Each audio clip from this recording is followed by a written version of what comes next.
पितृपक्ष सामान्य नहीं है दोस्तों। इन दिनों धरती पर हमारे पितृ जो है विचरण के लिए आते हैं, ऐसी मान्यता है। 16 दिनों तक हमारे बीच में वास करते हैं। गुरुजी कहते हैं जो महिला या पुरुष घर के मुख्य द्वार पर बस एक चीज 16 दिनों के श्राद्धों में रख देता है। 2 चीज बता रखी है, एक पुरानी गुरुजी ने अपनी कथा में, एक बिल्कुल नई बता रखी है। कुछ नहीं, आप सभी को अपने घर की रसोई से ही यह चीज लेनी है और अपने पितरों को तृप्त करना है। घर में सब कार्य होंगे, यकीन मानिए साल भर सुख होगा। अज्ञानतावश इन कार्यों के लिए कई गलतियां कर देते हैं। हो सकता है आपको पता हो इन चीज़ों का, परंतु सही विधि बहुत कम लोग जानते हैं। कैसे करना है, क्यों करना है, कब करना है, ध्यान से सुनिए, वीडियो बहुत काम का रहेगा। पितृ नाराज होते हैं, अतृप्त अवस्था में होते हैं, अधोगति में, उनका तारण नहीं हुआ है, तो किसी न किसी स्वरूप में यह आपके लिए दोष है, पितृ दोष है। मानसिक शारीरिक रूप से आप परेशान रहेंगे, वंश वृद्धि में दिक्कत आएगी, बच्चों के विवाह में दिक्कत आएगी, मन एकाग्र नहीं होगा, व्यापार में जो है बरकत नहीं होगी। पितृ प्रसन्न हुए तो परिवार फलता फूलता आ जाता है। आपने देखा होगा शादी विवाह के कार्य होते हैं, देवताओं के साथ साथ पितरों का भी सबसे पहले ध्यान किया जाता है, स्मरण किया जाता है, धन्यवाद किया जाता है, उनके नाम से भी पूजा होती है, तब जाके जो है वह पूरा कार्य पूर्ण होता है। साधारण नहीं है। पितृ देवता देवी देवताओं के बराबर ही मान्य है। ऐसे में आप सभी को इन 16 दिनों में अपनी क्षमता अनुसार आप करते होंगे, तर्पण करते होंगे, दान पुण्य करते होंगे, परंतु आपको घर के मुख्य द्वार पर रोज यह नियमबद्ध तरीके से, किसी दिन नियम छूट जाए कोई दिक्कत की बात नहीं है, मासिक धर्म है, कहीं जाना पड़ जाए, परंतु जब जब आपको याद हो ना तब तब तो आग कर लीजिएगा। दीदी आप कहेंगे दीदी आप तो ऐसे ही कह रही हैं, ऐसे नहीं है जी। यह व्यवहार या जो है चीज़ें जो है अपनी क्षमता सामर्थ्य अनुसार करना चाहिए। कोशिश करें, रोज करें, नहीं हो पाए तो कोई दिक्कत की बात नहीं, जब आपको याद आ जाए करने का प्रयत्न करें। पितृ कभी भी नाराज नहीं होते, एकाएक ही नाराज नहीं होते। जब उनकी पूर्ण रूप से अपेक्षा होती है, उन्हें याद नहीं किया जाता, तभी वह जो है अतृप्त होते हैं। तो कैसे करना है, क्या करना है, ध्यान से सुनिए। पहला जो है शास्त्रों में वर्णित कहा गया है अन्नदान और जलदान, इन्हीं से जो है हमारे पितृ तृप्त होते हैं, और साथ ही दीपदान कहा गया है। 3 चीज पाली तो हमारे देवता पितृ तृप्त होते हैं और धन संपदा से खुशियों के भंडार भर देते हैं। तो आप सभी को क्या करना है, हाल की ही कथा में पहले अन्नदान से शुरुआत कर लेते हैं। कोटा में गुरुजी की कथा चल रही है, उसमें गुरुजी ने कहा है रोज अपने पितर देवता का स्मरण करते हुए, ध्यान करते हुए, 1 चुटकी आटा घर के दोनों कोनों में, जैसे घर का दरवाजा होगा ना, उन दोनों कोनों में आप सभी को रोज रखकर छोड़ देना है। 1-1 चुटकी रोज, चाहे तो सुबह रखें, चाहे तो शाम को रखें, इच्छा आपकी है। घर का बिल्कुल बाहर का दरवाजा है तो वहां पर रख सकते हैं। पैर वैर ना पड़ने पाए, पैर लगेगा तो अन्य देवता के अपमान के स्वरूप में माना जाएगा।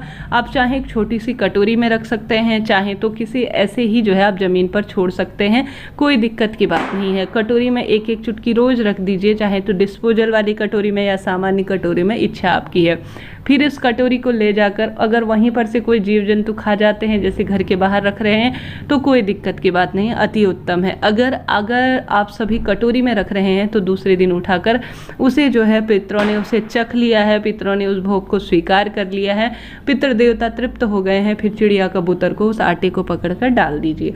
यह बात हो गई जो गुरुजी ने हमें हाल की ही कथा में बता रखी है। अब बात कर लेते हैं जलदान की। गुरुजी कहते हैं जीवन में बहुत अधिक विपदा हो रही हो, दुख दरिद्रता हो रही हो, तो आप सभी को क्या करना चाहिए, घर का वास्तु दोष दूर हो, पितृ दोष दूर हो, सभी दुख तकलीफ दूर हो, इसके लिए रोज जो है अपने घर के मटके के पास आप सभी को एक जल के पात्र में, तांबे का जल लें, जो है स्टील का पात्र लें, कैसा भी है आप ले लीजिए, मिट्टी का कैसा भी हो ले लीजिए।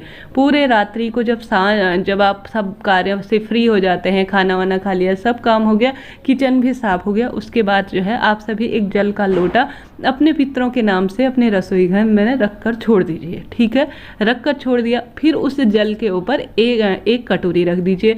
कटोरी के ऊपर 16 दिनों में नियम बांध लीजिए, 1 दाना चावल का रखकर आपको छोड़ देना है। छोड़ दिया, प्रातःकाल आप जैसे भी भाव से रसोई में जाते हैं चले जाइए।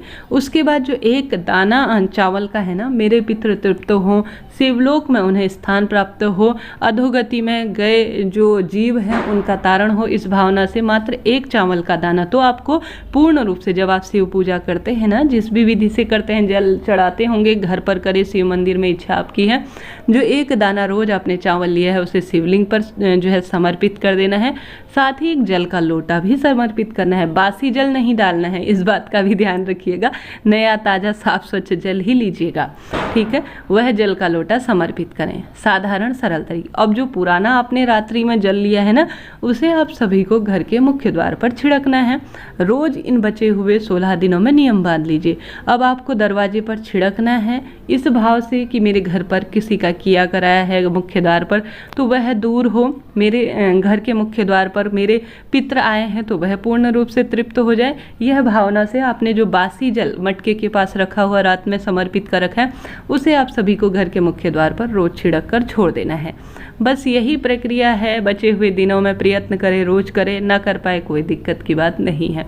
बात हो गई अन्नदान की, जलदान की। जलदान हालांकि आप महादेव के शिवलिंग पर भी चढ़ा सकते हैं, या इससे पहले मैंने सूर्य देवता के निवृत्त भी अलग अलग तरह से जलदान किया जाता है। अंगूठे की सहायता से जो है पितरों के नाम के जलदान का विधान है, काले तिल मिलाकर, दूध मिलाकर, उस तरह से भी कर सकते हैं। सरल तरीके से गंगा जल, काले तिल और दूध मिलाकर आप सूर्य नारायण भगवान या दक्षिण दिशा की ओर मुख करते हुए भी पितरों के नाम का जलदान कर सकते हैं। पितरों के नाम का जलदान जो है आप सभी पीपल वृक्ष के नीचे भी समर्पित कर सकते हैं, इच्छा आपकी है, ठीक है। यह बात हो गई अन्नदान, जलदान और जो है विशेष रूप से अब बारी आती है दीपदान की।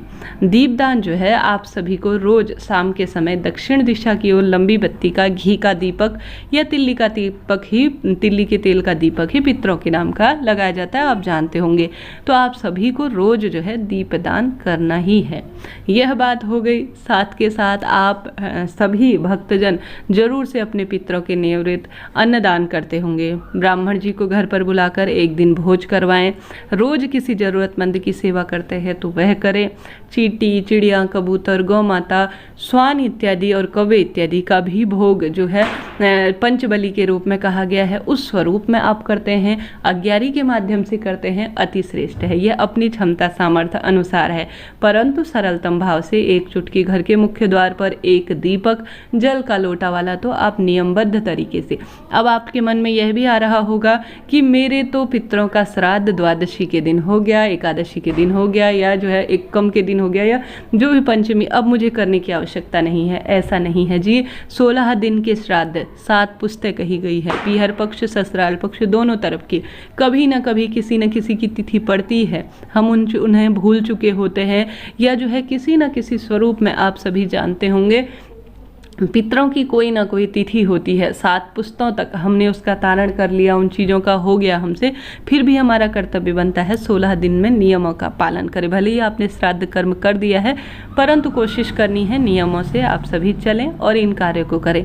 आप सभी इन दिनों नहीं कर सकते हैं, आवश्यक रूप से सर्व पितृ अमावस्या के दिन तो करिएगा, लाभ मिलेगा। ज्ञानवर्धक वीडियो रहा हो तो लाइक करें, शेयर करें, सब्सक्राइब करें। चैनल पर आप सभी को ज्ञानवर्धक जानकारियाँ मिलती हैं, तो कृपया मुझे बताएं कैसी वीडियो आप देखना चाहते हैं, यह भी बताएं। हर हर महादेव।